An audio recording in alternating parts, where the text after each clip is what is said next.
aller sans retour pour le boomerang musical le plus puissant de France.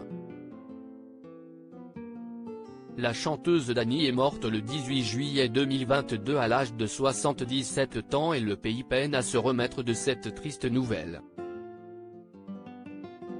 Pour les amis, les proches, la famille, cette disparition est particulièrement difficile à vivre mais, heureusement, chacun a eu l'occasion de dire au revoir à l'artiste, une dernière fois, le mardi 26 juillet, après avoir fait le déplacement jusqu'à la ville de Perpignan, en Pyrénées-Orientales.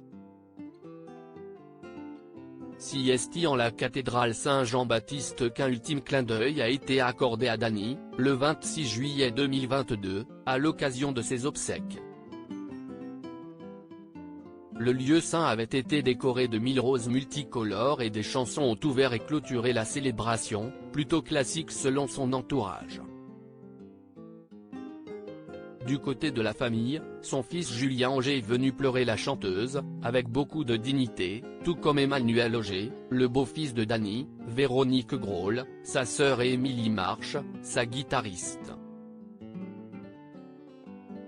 Du côté des consoeurs et confrères du show-business, Mathilde Seigner, Anthony Delon, Jean-Marie Perrier, Gérard Lanvin, qui a réconforté Véronique, très émue, Cali et sa compagne Caroline Chevreux, ainsi que leur fille Micha, sont venus accompagner la défunte jusqu'à sa dernière demeure.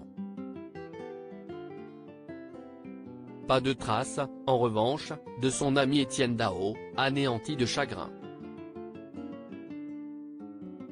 Nous étions prévenus.